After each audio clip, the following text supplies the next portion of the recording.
এখান দিয়ে হাতি বা অন্যান্য জন্তু জানোয়ার নাকি রিসোর্টে ঢুকে আসে। গুড মর্নিং, শুভ সকাল। আজকে 26শে ডিসেম্বর 2023। তো বছর প্রায় শেষই হয়ে এসছে। আমরা এখন আছি রায়গঞ্জ ট্যুরিস্ট লজে। আপনাদের কালকে রাত্রিবেলা রুম রিভিউটা দিয়েছিলাম। আর আজকে আমরা লাটাগুড়ির উদ্দেশ্যে রওনা দেবো। লাটাগুড়ি এখান থেকে প্রায় 5 ঘন্টা ডিস্টেন্স দেখাচ্ছে গুগলে। তো যেতে যেতে আপনাদের রাস্তাটা দেখাবো, আর যেখানে দাঁড়াবো সেখানে শ্যুট করব। আমার মনে হয় আপনার ভিডিওটা ভালোই লাগবে। তো গাড়িতে লাগেজগুলো তুলে দিয়েছি। তো এবার চলুন যাওয়া যাক লাটাগুড়ির উদ্দেশ্যে। চলুন।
রায়গঞ্জ ট্যুরিস্ট লজ থেকে আমাদের লাটাগুড়ি আসতে প্রায় 5 ঘন্টা টাইম লেগে গেল।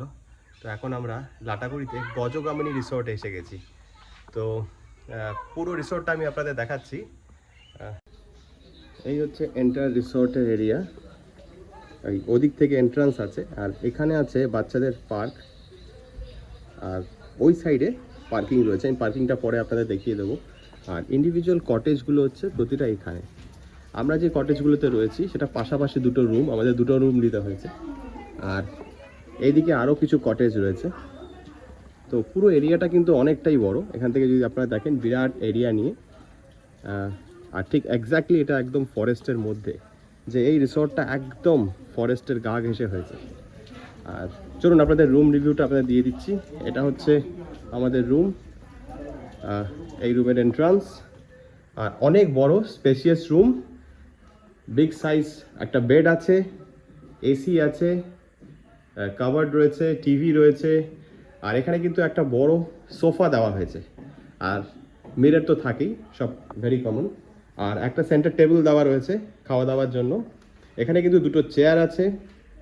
আর রুমটা অনেক স্পেশিয়াস, এখান থেকে দেখলে বুঝতে পারবেন, অনেক অনেক বড়। এটা অনেক স্পেশিয়াস এই রুমটা। আর এখান দিয়ে গেলে পর আপনারা এই ব্যালকনিটা দেখতে পাবেন। এই ব্যালকনি থেকে কিন্তু অনেক দূর পর্যন্ত দেখা যায়। এখানে কিছু চাষ টাস হচ্ছে। আর এই হচ্ছে এন্টার ব্যালকনি। এই হচ্ছে এন্টার ব্যালকনি। আর এই দূরে ফরেস্ট আপনি দেখতে পাচ্ছেন।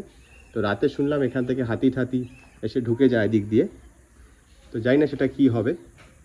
আর এই হচ্ছে এন্টার রুম।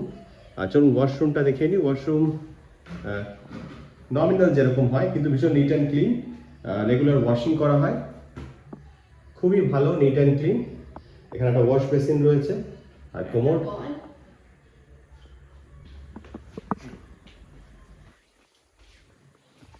এখানে একটা ওয়াশ বেসিন রয়েছে, আর এটা হচ্ছে কোমোড, খুব নিট অ্যান্ড ক্লিন।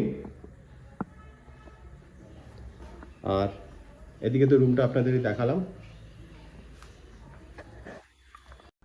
তো কলকাতা থেকে আমরা অনেক জায়গায় সার্চ করেছি, তো কোনো জায়গায় কোনো রিসোর্ট অ্যাভেলেবেল ছিল না। এই গজগমিনী রিসোর্টে আমরা রুম পেয়েছি অ্যাটলিস্ট।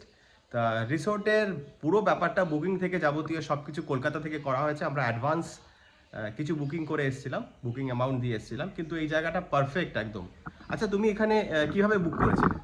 আমি সোশ্যাল মিডিয়া থেকে খোঁজ পেয়ে যিনি এখানে দেখাশোনার দায়িত্বে আছেন তার খুব ভালো রিভিউ পেয়েছিলাম যে ওনার ব্যবহার, আর সত্যি আসার পর থেকে তাই দেখছি ওনার ব্যবহার ভীষণই ভালো।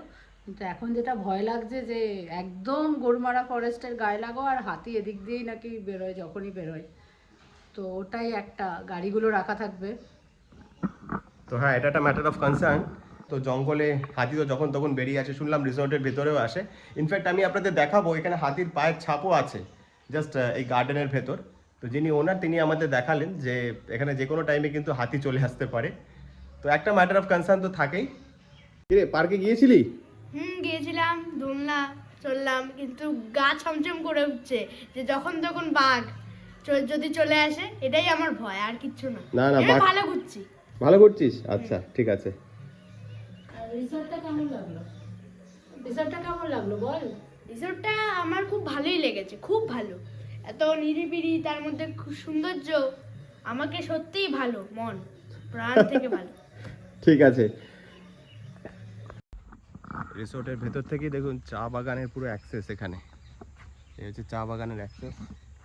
এখান দিয়েই হাতি বা অন্যান্য জন্তু জানোয়ার নাকি রিসোর্টে ঢুকে আসে। আর এই হচ্ছে এন্টার এদের পার্ক, মানে বাচ্চাদের খেলার পার্ক। বাচ্চারা যদি আপনাদের সাথে থাকে তাহলে এখানে এসে কিন্তু খুব মজা পাবে। এই এটা দেখুন, এন্টার এই এরিয়াটা এতটাই বড়, আর ওদিক থেকে ঠিক জঙ্গল, মানে এখান থেকে ফেন্সিং করা আছে, ইলেকট্রিক ফেন্সিং এই সামনে, আর এখানে দোলনা লাগানো আছে। আর পরপর কটেজগুলো এখান থেকে শুরু হয়েছে পুরো কটেজগুলো। এই এরিয়াটা টোটাল ওই এরিয়াটা নিয়ে, আর ওখানে হচ্ছে কিচেন কামোদের রেস্টুরেন্ট ওই সাইডটাতে। আর এই জায়গাটাতে বাচ্চাদের দোলনা লাগানো রয়েছে, আর এই জঙ্গলের এই ফেন্সিং, চলুন আপনাদের দেখাচ্ছি। এইটা হচ্ছে জঙ্গলের ফেন্সিং, ইলেকট্রিক ফেন্সিং। ম্যানেজারবাবু বলছিলেন যে গতকালকে না পরশুদিন নাকি এখানে হাতি এসেছিল। ইনফ্যাক্ট হাতির পায়ের ছাপও এখানে আছে। তো জেনারেলি কপাল যদি খুব ভালো থাকে তাহলে নাকি রেগুলার এখানে হাতি দেখতে পাওয়া যায়। তো আমি জানি না কি আছে কপালে। তবে সাফারিতে আমি যাব না, এখানে জিপ সাফারি হয়, খুব কাছ থেকেই দেখা যায়, যেহেতু এখানে নাকি ফরেস্টটা খুব কাছে। তো ওপেন সাফারিতে আমি যাব না, যদি সম্ভব হয় টোটো করে আশপাশটা একটু ঘুরে নেব। তো কেউ যদি পিসফুল এনভায়রনমেন্টে দু একদিন কাটিয়ে যেতে চান তাহলে আমার মনে হয় লাটাগুড়ি এই ফরেস্টে এই জায়গাটা গজগামনি রিসোর্টে আপনারা এসে টাইম কাটিয়ে যেতে পারেন। এই এন্টার রিসোর্টটা এত পিসফুল, এবং আমার মনে হয় ডুয়ার্সে ম্যাক্সিমাম হোটেলই এরকমই হয়, কারণ এখানে অ্যাক্টিভিটিস বলতে জাস্ট জঙ্গলে থাকা, আর রাত্রিবেলা বনফায়ারের এখানে ব্যবস্থা করে দেওয়া হয়। চাইলে তন্দুরি চিকেন বা অন্যান্য কিছু আইটেম এখানে আপনারা পেয়ে যাবেন। তো কালকে আমরা যাচ্ছি সাইট সিন করতে। কালকে আপনাদের সাথে আবার দেখা হবে, নতুন কোনো জায়গায় ঘুরবো, এবং বিস্তারিতভাবে কালকে সাইট সিনের ভিডিওগুলো আপনাদের সাথে শেয়ার করব। তো আজকে অনেক জার্নি হয়েছে, অযথা ব্লগটাকে আর টেনে হিচড়ে বড় করার কোনো দরকার নেই। কালকে যখন আমরা সাইট সিন করবো ডিটেলসে আপনাদের সব দেখাবো। ঠিক ততক্ষণের জন্য good bye.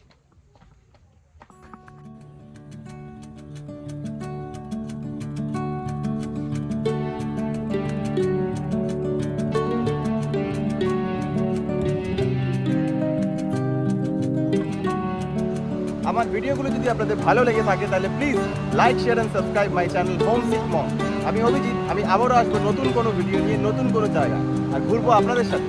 Till then, good bye and জয় হিন্দ।